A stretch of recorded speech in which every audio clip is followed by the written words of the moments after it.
नमस्कार मित्रों, आप सभी का स्वागत है फिर से न्यूराज क्लासेस में। आज हम फिर से आपके लिए लेके आए हैं इम्पोर्टेंट क्वेश्चंस जो रेलवे में कई बार पूछे गए हैं और उनके आगामी परीक्षा में आने की संभावना भी है। तो आज उन क्वेश्चन के बारे में हम डिस्कस करेंगे और ये देखेंगे क्वेश्चन किस तरीके से सॉल्व करते हैं। ठीक है, चलिए यहाँ पर जो है स्क्रीन पर एक क्वेश्चन दिखाई दे रहा है। कह रहा है यदि किसी त्रिभुज का परिमाप 28 सेंटीमीटर है, इसकी अंतः त्रिज्या 3.5 सेंटीमीटर है, तो इसका क्षेत्रफल ज्ञात कीजिए। ठीक है, तो देखिए इस टाइप के क्वेश्चन को किस तरीके से हम जो है सॉल्व करते हैं। तो यहाँ पर एक त्रिभुज दे रखा है। ठीक है, जैसे कि यहाँ पर हमने क्या बनाया, एक त्रिभुज है। ठीक है, त्रिभुज ए बी सी, परिमाप दे रखा है, यानी कि तीनों भुजाओं का माप क्या कहलाता है, परिमाप कहलाता है। यानी क्या दे रखा हमारे पास, A B plus B C plus C A बराबर कितना दे रखा है, 28 सेंटीमीटर है।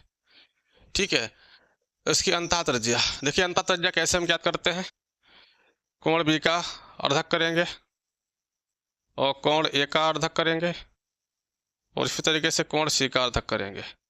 अब ये अर्धक जिस पॉइंट पर मिलते हैं उस पॉइंट से हम क्या करेंगे, उसी पॉइंट को हम बोल देंगे अंतः त्रिज्या। ठीक है, इसको अंतः के अंदर बोला जाएगा और ये जो कहलाएगी इसकी क्या होगी, अंतः त्रिज्या। जैसे ये हो गई इसकी त्रिज्या, ये पॉइंट वो मान लिया, ये भी क्या हो गई, आर दूरी मान ली है। ठीक है, इसी तरीके से इसको भी आर मानेंगे, इसको भी आर मानेंगे और जैसे यहाँ पर ई पॉइंट लिया, इसको एफ लिया और ये जी लिया। ठीक है, और इन बिंदुओं से गुजरता हुआ एक हम सर्किल ड्रा करते हैं, एक हम सर्किल क्या करेंगे, ड्रा करेंगे।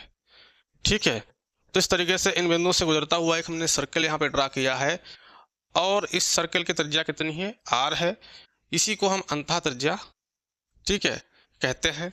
तो इस आर का मान दे रखा है, यानी कि अंतः त्रिज्या कितनी है, 3.5 सेंटीमीटर। ठीक है, अब देखिए हमें त्रिभुज एबीसी का क्षेत्रफल उसने पूछा है, इसका क्षेत्रफल ज्ञात कीजिए। तो लिखेंगे त्रिभुज एबीसी का क्षेत्रफल, एबीसी का क्षेत्रफल। ठीक है, बराबर क्या हो जाएगा, त्रिभुज बीओसी का क्षेत्रफल। देखिए त्रिभुज बन रहा है बीओसी, कौन सा बन रहा है, बीओसी का क्षेत्रफल। इसी प्लस हो जाएगा त्रिभुज एओसी का क्षेत्रफल प्लस त्रिभुज एओबी का क्षेत्रफल। तो त्रिभुज बीओसी का क्षेत्रफल और प्लस त्रिभुज कौन सा होगा, एओसी का क्षेत्रफल, एओसी का क्षेत्रफल और प्लस आएगा त्रिभुज एओबी का क्षेत्रफल। ठीक है, तो यहाँ पर देखिए त्रिभुज बीओसी का क्षेत्रफल हम यहाँ पे निकालेंगे। तो त्रिभुज बीओसी का क्षेत्रफल कैसे निकालते हैं, आधार गुणे शीर्ष लंब। अब देखिए उसने परिमाप कितना है, 28 सेंटीमीटर है। ठीक है, तो आधार गुणे क्या होता है, शीर्ष लंब होता है। तो 1/2 आधार कितना दे रखा है, BC है, तो BC गुणे शीर्ष लंब कितना है, OE है। ठीक है, तो OE कितना है, R, हम R डाल सकते हैं सीधे, प्लस त्रिभुज AOC में जाएंगे, AOC में, तो 1/2 आधार कितना है, AC गुणे शीर्ष लंब R है। इसी तरीके से त्रिभुज AOB में देखिए क्या करेंगे, 1/2 आधार कितना है, AB और शीर्ष लंब कितना होगा। ठीक है, शीर्ष लंब R है, क्योंकि ये भी डिस्टेंस कितनी है, R डिस्टेंस दे रखी है। तो 1/2 आधार AB गुणे शीर्ष लंब स्मॉल r दे रखा है। तो यहाँ पे देखिए क्या करेंगे, 1/2 R कॉमन ले लेंगे। तो इस सिस्टम में 1/2 R हमने क्या किया, कॉमन ले लिया है। तो हमारे पास बचेगा BC plus CA plus AB। ठीक है, BC plus CA plus AB का मान कितना है, परिमाप 28 है। तो क्या आ जाएगा, 1/2 R का मान कितना है, 3.5 सेंटीमीटर, 3.5 इंटू 28 2 से भाग करेंगे, कितना आएगा, 14 आएगा।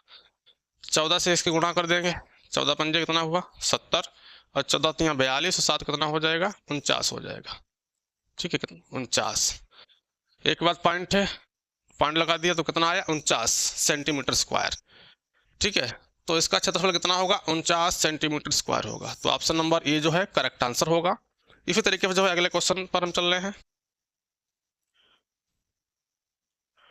अगला क्वेश्चन देखिए, कह रहा है समचतुर्भुजाकार मैदान की भुजा 122 मीटर है, इसके एक विकर्ण की लंबाई 240 मीटर है, मैदान का क्षेत्रफल मीटर स्क्वायर में ज्ञात कीजिए। ठीक है, मीटर में दे रखी है भुजा, तो समचतुर्भुज बनाएंगे इस तरीके से। ठीक है, ये कोई समचतुर्भुज ड्रॉ हमने किया है। कह रहा है समचतुर्भुज, ठीक है, अब समचतुर्भुज की क्या होती हैं, सारी भुजाएं बराबर होती हैं। मैदान की भुजा कितनी 122 है, तो ये भी 122 होगा, 122 होगा, या ये भी क्या होगा 122 मीटर होगा। ये भुजा भी कितनी होगी 122 मीटर। ठीक है, 122 मीटर। इसका नाम ए बी सी डी। तो यहाँ पर जो है एक विकर्ण दे रखा है। ठीक है, तो विकर्ण की लंबाई कितनी है 240 मीटर है, तो जो एसी दे रखा है वो 240 है। दूसरा विकर्ण हम अपने आप खुद यहाँ पे क्या करेंगे, ड्रा करेंगे, बी डी। ठीक है, तो यहाँ पर देखिए हमने दूसरा विकर्ण जो है बी डी यहाँ पर ज्ञात किया है। अब देखिए क्या करना है, क्योंकि समचतुर्भुज के जो है विकर्ण एक दूसरे को जो है समद्विभाजित करते हैं, पॉइंट ओ ले लिया है। तो अगर ये टोटल कितना दे रखा है, ए भी हमारा कितना है 240 है ए सी, तो ये कितना होगा ओ ए 120 होगा, ओ ए भी कितना होगा 120 होगा। ठीक है, और दूसरी प्रॉपर्टी ये है, इसके विकर्ण जो है बिंदु ओ पर एक दूसरे को 90 एंगल कोण पर क्या करते हैं, कट करते हैं। ठीक है, आपस में क्या बनाते हैं 90 डिग्री का कोण बनाते हैं, और आपस में क्या होते हैं समद्विभाजित होते हैं, यानी कि ए ओ बराबर क्या हो जाएगा ओ सी हो जाएगा, इसलिए ओ डी बराबर क्या होगा बी ओ हो जाएगा। ठीक है, तो अब देखिए क्या करना है यहाँ पे, तो हम एक समकोण त्रिभुज यहाँ पर बन रहा है, समकोण त्रिभुज कौन सा लेंगे, ए ओ बी। तो यहाँ पर समकोण त्रिभुज हम कौन सा ले लेंगे, ए ओ बी लेंगे। तो ए ओ बी में देखिए क्या करना है, पाइथागोरस प्रमेय का हम यूज करेंगे। तो हमें क्या निकालना, बी ओ निकालना है, तो ओ बी स्क्वायर बराबर, ठीक है, क्योंकि आधार हो जाएगा, ये लंब है ये कर्ण है, तो कर्ण कितना 122 का स्क्वायर माइनस 120 का स्क्वायर। ठीक है, तो यहाँ पे स्क्वायर ओपन कर देंगे, तो ओ बी स्क्वायर बराबर कितना हो जाएगा 122, 112 का देखिए 122 कर रहे स्क्वायर। चलो फार्मूला ओपन कर देते हैं, एक बार जोड़ देते हैं 122 माइनस 120, ठीक है, और 122 प्लस 120 कितना बचेगा, यहाँ पे 2 बचेगा इनटू, तो ये कितना हो जाएगा 242। ठीक है, 2 से फिर मल्टीप्लाई कर देंगे, 2 दूनी 4, 2 चौक 8, 2 दूनी 4, 484। 484 जो है इसका हम क्या ले लेंगे, अंडर रूट ले लेंगे। ठीक है, तो 484 का अंडर रूट लेंगे, कितना आएगा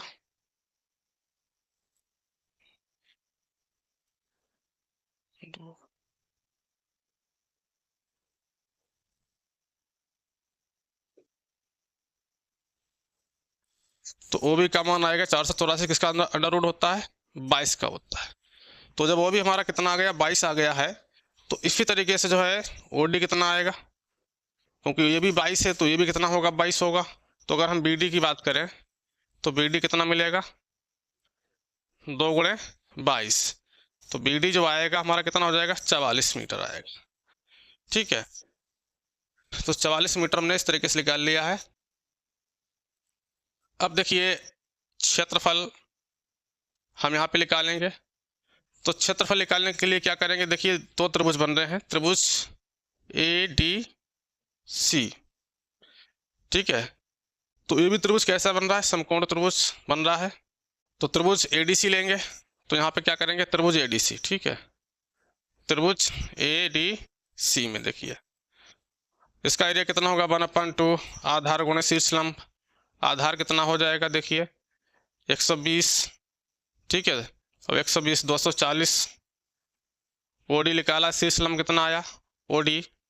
ठीक है, ओडी हमारे पास कितना मिला है 22, वो भी 22 है, तो ओडी भी कितना होगा 22 होगा, 22 11 दूनी 22, 11 का 0, 11 चौक 44 और 11 दूनी 22 और 4 26।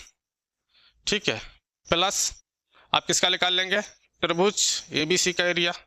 तो 1/2 आधार कितना है यहाँ पर, आधार फिर से 240 रहेगा, AC रहेगा 240 गुणे शीर्ष लंब कितना है।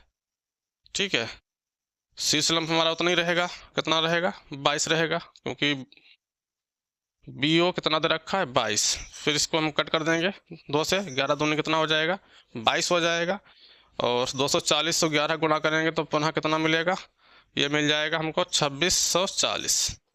अब देखिए इसका भी त्रिभुज ADC का एरिया निकाला, कितना प्राप्त हुआ 2640, और त्रिभुज ABC का एरिया निकाला, वो भी कितना प्राप्त हुआ 2640। तो दोनों को जब जोड़ देंगे तो त्रिभुज यानी चतुर्भुज ABCD का एरिया कितना हो जाएगा 2640 प्लस 2640 कितना हो जाएगा 5280। तो ऑप्शन नंबर C क्या होगा, करेक्ट आंसर होगा। ठीक है, तो इस तरीके से जो है इस क्वेश्चन को जो है सॉल्व किया है। अब जो है अगले क्वेश्चन की ओर चलते हैं। कह रहा है दो बेलनों का आयतन बराबर है, तो आयतन बराबर है। ठीक है, और लेकिन दूसरे बेलन की आधार की त्रिज्या पहले बेलन की आधार की त्रिज्या से 20% कम है। ठीक है, तो पहले बेलन की त्रिज्या यानी कि R1 100 है, और दूसरे बेलन के लिए इसको पहला बेलन इधर दूसरा बेलन डाल देंगे, R2 कितना है 20% कम है तो 80 होगा। ठीक है, ऊंचाई H1, इसकी ऊंचाई कितनी है H2 है। तो आयतन पाई R1 स्क्वायर H1 बराबर पाई R2 स्क्वायर H2।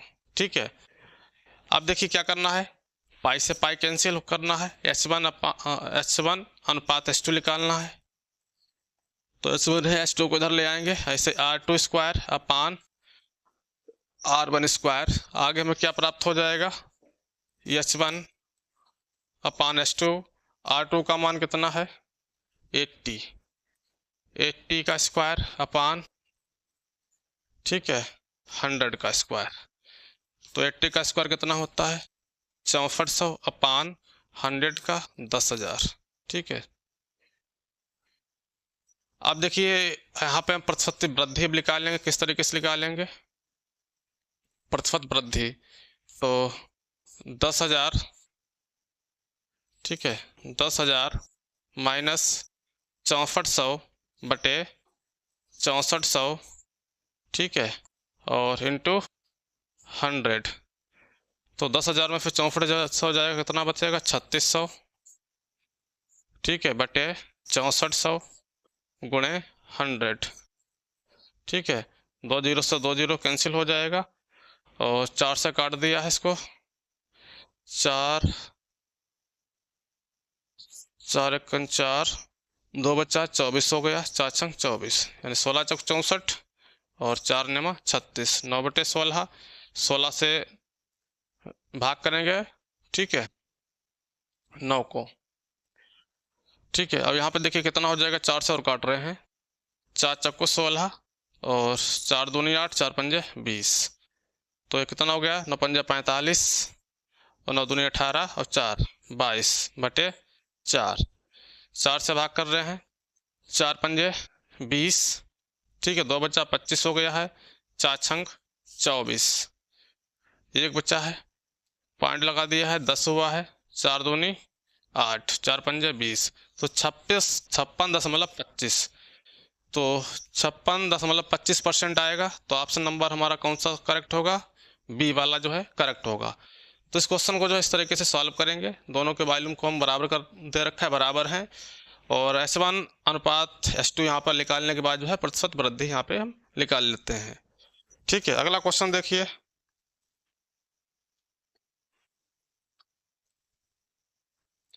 करा 6 सेंटीमीटर व्यास वाले शीशे के कुछ गोले एक बेलनाकार बीकर जिसमें कुछ पानी भरा हुआ है में इस तरीके से डाले जाते हैं कि वे पूरी तरह से पानी में डूब जाते हैं। यदि बीकर का व्यास 9 सेंटीमीटर है और पानी का स्तर 32 सेंटीमीटर बढ़ चुका है, तो बीकर में डाले गए शीशे के गोलों की संख्या क्या होगी। ठीक है, तो मान लेते हैं बीकर में डाले गए गोलों की संख्या कितनी है, स्मॉल n है। ठीक है, तो हमें गोलों की संख्या निकालना है। देखिए बीकर कैसा दे रखा है, ठीक है, बीकर कैसा है, कर 6 सेंटीमीटर व्यास वाले शीशे के कुछ गोले, एक बेलनाकार बीकर। तो बीकर हमारा कैसा है, बेलनाकार है, ठीक है। तो इस तरीके से बेलनाकार एक बीकर दे रखा है ये, ठीक है, इसकी हाइट हो गई है। तो बेलनाकार बीकर हो गया है, इसमें कुछ पानी भरा हुआ है, में इस तरीके से डाले जाते हैं, पूरी तरह से डूब जाते हैं। यदि बीकर का व्यास, अब देखिए बीकर का व्यास मान लेते हैं, बीकर की त्रिज्या कितनी है, R1 है, बीकर की त्रिज्या R1 मान लेते हैं। तो व्यास कितना दे रखा है, 2R1 बराबर, ठीक है, 9 सेंटीमीटर है। तो R1 यहाँ से कितना हो जाएगा, 9/2 हो जाएगा सेंटीमीटर। तो हमने क्या निकाल ली है, बीकर की त्रिज्या निकाल ली है, व्यास दे रखा था। और पानी का स्तर कितना हो जाता है, 32 सेंटीमीटर बढ़ चुका है। अब यहाँ पर जो हाइट भी दे रखी है, जैसे इसमें गोलियां डालते हैं तो हमें दे रखा है H1, इसकी हाइट मान लेते हैं कितनी है, H1। तो कितना स्तर बढ़ जाता है, 32, यानी कि हाइट 32 सेंटीमीटर है। और देखिए तो बीकर में डाले गए शीशों के गोलों की संख्या ज्ञात कीजिए। आप देखिए गोला जो दे रखा है, ठीक है, शीशे के कुछ गोले हैं और शीशे के जो गोले का जो है व्यास कितना है, 6 सेंटीमीटर है। तो इस तरीके से गोला है शीशे का, तो उसकी त्रिज्या हम निकाल सकते हैं। तो इसकी त्रिज्या कितनी मान लेंगे, R2 है। तो व्यास दे रखा है, यानी कि 2R2 दे रखा, कितना है, 6। तो R2 यहाँ से निकालेंगे, कितना मिलेगा, 3 सेंटीमीटर, ठीक है। अब देखेंगे इसका आयतन, गोले का आयतन कितना होता है, 4/3 पाई R3, यानी कि R2 होता है। और बेलन का आयतन कितना होता है, पाई R1² होता है। अब दोनों आयतन क्या कर देंगे, बराबर कर देंगे, क्योंकि जितने n अगर हम गोले डाल रहे हैं कांच के बीकर में, ठीक है, जितना पानी का स्तर उठेगा, ठीक है, उतना क्या होगा, आयतन के बराबर होगा। तो इस तरीके से देखिए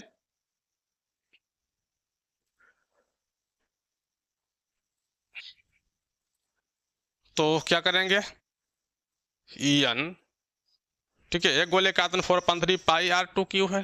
तो n गोलों क्या होगा, n इंटू 4/3 पाई R2 बराबर वेलन का आयतन पाई R1², H, ठीक है, H1 कह दें, H कह देंगे, ठीक है। तो पाई से हमारा पाई कैंसिल हो जाएगा, यानी का मान निकालना है, ठीक है।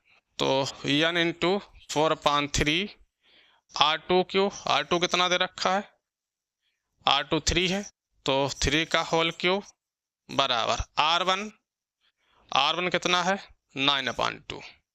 तो 9/2 का होल स्क्वायर इंटू H कितना है, 32 दे रखा है। अब देखिए इसको सॉल्व करेंगे, तो n इंटू 4/3 इंटू 3 का क्यू है, 3 3 9 3 27 हो जाए, कितना होगा, 27 बराबर 9 का स्क्वायर 81 बटे, ठीक है, 2 का स्क्वायर 4 इंटू 32, तो 4×8 32, ठीक है, और 3 27। अब 9 दे रखा, 9 नियम कितना हो जाएगा, 81 हो जाएगा। तो ये कितना मिल जाएगा, 4 दे रखा, 4 दूनी 8, 4 से कैंसिल हो जाएगा। तो यहाँ पर हमारे पास प्राप्त हुआ है 9 गुणे 2, ठीक है, 9 गुणे 2 कितना आ गया है, n बराबर 9 गुणे 2। तो n का मान कितना आ गया, 18। तो गोलों की जो संख्या होगी वो कितनी होगी, 18 होगी, ठीक है। तो 18 गोलों की संख्या होगी। तो ऑप्शन नंबर हमारा कौन सा करेक्ट होगा, ऑप्शन नंबर जो है वो सी वाला ही करेक्ट होगा। अगले क्वेश्चन की ओर चलते हैं। अगला क्वेश्चन कह रहा है हाइट एंड डिस्टेंस से लिया गया है, कह रहा 4 मीटर ऊंचे एक चबूतरे के ऊपरी तल से 50√3 मीटर दूर स्थित एक मीनार के शिखर का उन्नयन कोण मापा गया है। यदि मीनार 54 मीटर ऊंची है तो चबूतरे की ऊपरी तल से मीनार का उन्नयन कोण क्या होगा, ठीक है। तो देखिए यहाँ पर इस तरीके से चबूतरा दे रखा है, मान लेते हैं ए बी क्या है, चबूतरा है, जिसकी ऊंचाई कितनी है, 4 मीटर है, ठीक है। आगे कह रहा है चबूतरे के ऊपरी तल से कितना है 50√3 मीटर दूर स्थित। तो ये ऊपरी तल हो गया, इससे 50 मीटर। ठीक है, ये दूरी कितनी है 50√3 मीटर। ठीक है, दूर स्थित एक मीनार के शिखर का उन्नयन कोण। अब यहाँ पे एक मीनार का शिखर, ठीक है, इतनी दूरी पर मीनार है, तो एक मीनार बनाएंगे इस तरीके से, ये बी, और इसको मिला देंगे, इसको सी बोल देंगे, इसको हम डी पॉइंट कह देंगे। मीनार का शिखर कौन सा होगा, ई पॉइंट होगा। तो मीनार के शिखर का उन्नयन, हाँ, शिखर का कोण मापा जाता है, तो यहाँ से कोण मान लेते हैं थीटा है। ठीक है, ये त्रिभुज बन जाएगा, समकोण त्रिभुज। और देखिए क्या दे रखा है, यदि मीनार की ऊंचाई कितना है 54, टोटल ये कितनी दे रखी है 54 दे रखी है, टोटल कितना है 54 मीटर। अब देखिए आयत बन गया हमारा कौन सा है, ए बी सी डी। ठीक है, ए बी सी डी या ए बी डी सी आयत बना। अगर आयत की सम्मुख भुजाएं क्या होती हैं, समान होती हैं। ये 4 मीटर है तो ये भी 4 मीटर होगा। अब ये 4 मीटर है तो ये कितना होगा, 54 में से 4 घटा देंगे तो जो डी एफ आएगा, डी ई आएगा, कितना आएगा 50 मीटर आएगा। ठीक है, तो डी कितना आ जाएगा 50 मीटर आ जाएगा। अब यहाँ पर हम टेन थीटा का मान या टेन थीटा जो है अप्लाई करेंगे, तो टेन थीटा लगाएंगे समकोण त्रिभुज किसमें, ई डी बी में या बी डी ई में। तो टेन थीटा बराबर क्या होता है, लंबटे आधार होता है। लंब कितना है 50 और आधार कितना है 50√3, 50 से 50 कैंसिल हो जाएगा, तो टेन थीटा कितना आएगा, टेन थीटा आ जाएगा 1/√3। और टेन थीटा बराबर किस, टेन का मान क्या होता है 1/√3, ठीक है 30 होता है। तो टेन 30 होता है, कितना होता है ये, बराबर टेन 30 डिग्री का मान 1/√3 होता है, तो इसीलिए थीटा बराबर कितना आ जाएगा 30 डिग्री। तो थीटा बराबर कितना आएगा 30 डिग्री आएगा। तो हमारा राइट ऑप्शन कौन सा होगा, बी होगा, वो करेक्ट ऑप्शन होगा। ठीक है, तो इसी तरीके से अगले क्वेश्चन की ओर चलते हैं। ठीक है, निर्देशांक ज्यामिति से लिया गया है ये क्वेश्चन। तो देखिए क्वेश्चन क्या कह रहा है, बिंदुओं 1, 0, -1, 0, 0, 1 से निर्मित त्रिभुज का क्षेत्रफल ज्ञात कीजिए। ठीक है, तो इस तरीके से कोई त्रिभुज है, ठीक है, ए बी सी। तो ए के पॉइंट कितने हैं 1, 0, और बी के कोऑर्डिनेट कितने हैं -1, 0, और सी का दे रखा है 0, 1। ठीक है, आप देखिए यहाँ पर अगर इसको हम x1 मान लें, ये y1, इसको x2 और ये y2, x3 y3। त्रिभुज का क्षेत्रफल का फार्मूला क्या होता है, कोऑर्डिनेट ज्योमेट्री के अकॉर्डिंग। ठीक है, तो डेल बराबर 1/2, ठीक है, x1 इंटू, ठीक है, y2 minus y3 plus x2 into y3, ठीक है, minus y1 plus x3 into y1 minus y2। ठीक है, ये जो है एरिया होता है किसी ट्रायंगल के, यदि कोऑर्डिनेट दे रखे हों, ठीक है, वर्टेक्स के या शीर्षों के अगर निर्देशांक दे रखे हैं, तो एरिया निकालने का फार्मूला यहाँ पे अप्लाई करेंगे। तो देखिए 1/2, x1 कितना है 1 है, ठीक है, y2 0 minus y3 1 plus x2 कितना है -1 है, ठीक है, -1, y3 1, y1 कितना है 0 है, प्लस x3 कितना है 0, ठीक है, y1 कितना है 0 और y2 कितना है 0। ठीक है, तो यहाँ पे देखिए तो 1/2, ठीक है, तो ये कितना आ जाएगा -1 आ जाएगा, और ये भी कितना आएगा -1 आएगा। ठीक है, और ये कितना टर्म हो जाएगा 0 हो जाएगा, तो कितना आ जाएगा -1, तो 1/2 इंटू -2, 2 से 2 कैंसिल, तो -1 माइनस नेगलेक्ट कर देते हैं, तो क्या आ जाएगा +1। तो हमारा एरिया कितना आएगा 1 वर्ग इकाई। ऑप्शन नंबर कौन सा करेक्ट होगा, सी होगा। ठीक है, 1 वर्ग इकाई। तो इसी तरीके से जो अगले क्वेश्चन की ओर बढ़ते हैं, तो अगला क्वेश्चन देखिए, अगला क्वेश्चन देखिए, करा त्रिभुज, हाँ, करा एबीसी एक समद्विबाही त्रिभुज है जिसमें ए बी बराबर ए सी और कोण बी ए सी कितना है 50 डिग्री है। भुजा बी सी को डी तक बढ़ाया गया है, तो कोण ए सी डी की माप क्या होगी। ठीक है, देखिए क्वेश्चन को, तो ये हमारे पास एक त्रिभुज दे रखा है, ठीक है, ए बी सी, ठीक है। तो कोण बी ए सी, ये कोण कितना है, 50 डिग्री है। भुजा बी सी को डी तक बढ़ाया जाता है, तो कोण ए सी डी निकलवा रहा है, और उसने क्या, समद्विबाही त्रिभुज है। तो ये भुजाएं कैसी हैं, ठीक है, ए बी जो है समान है किसके, ए सी। अब जानते हैं समान भुजाओं के समूह कोण भी क्या होते हैं, समान होते हैं। तो कोण बी बराबर क्या हो जाएगा, कोण बी बराबर हो जाएगा कोण सी, ठीक है। अब कोण बी बराबर कोण सी हो गया, तो यहाँ पर त्रिभुज के तीनों कोणों का योगफल कितना होता है, 180 होता है। तो कोण ए प्लस कोण बी प्लस कोण सी बराबर 180। तो कोण ए कितना है, 50 डिग्री, प्लस कोण बी और प्लस कोण सी का मान कितना है, बी बराबर 180। तो यहाँ पे देखिए कितना आ जाएगा, तो 180 50 उधर चला जाएगा, ठीक है। तो 2 कोण बी बराबर हो जाएगा 180 में से क्या करेंगे, 50 को माइनस कर देंगे, 130 डिग्री। तो कोण बी कितना आ जाएगा, 65 डिग्री आ जाएगा, ठीक है।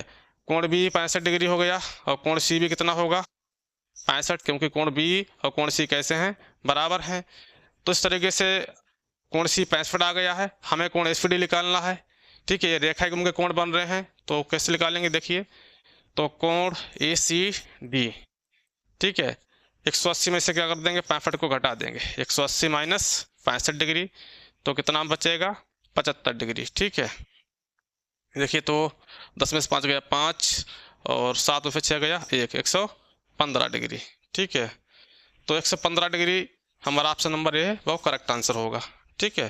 तो इस तरीके से इस क्वेश्चन को जो है सॉल्व किया है। अब चल रहे हैं अगले क्वेश्चन की ओर। चलिए अगला क्वेश्चन देखते हैं।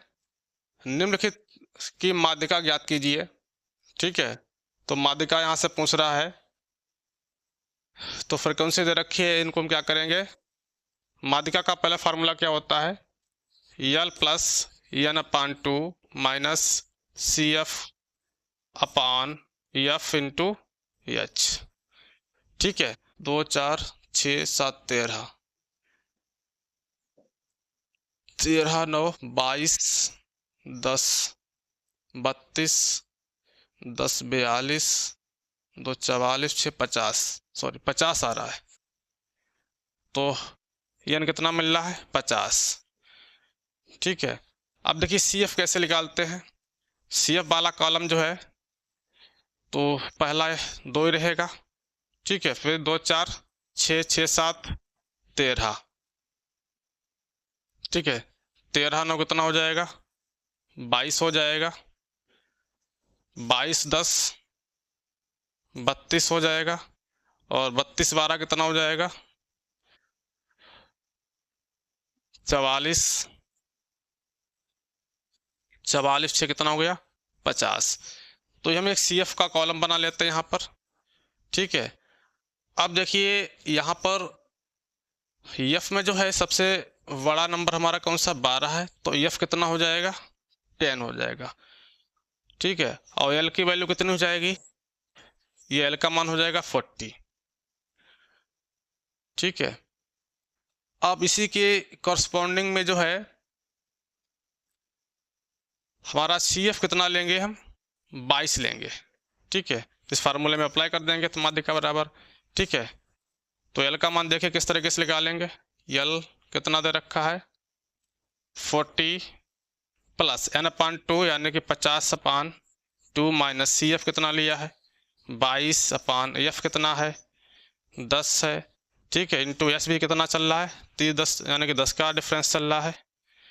तो देखिए तो 40 प्लस 25 माइनस 22, ठीक है, अपान 10 और इंटू कितना है, 10 है। तो 10 से 10 हमारा क्या हो जाएगा, कैंसिल हो जाएगा। तो 40 प्लस 25 में से 22 गया, तो कितना बचेगा, 3, तो कितना 43 आएगा, ठीक है। तो माध्यिका हमारी कितनी आएगी, 43 आएगी। तो ऑप्शन नंबर जो है ये हमारा करेक्ट आंसर होगा, ठीक है।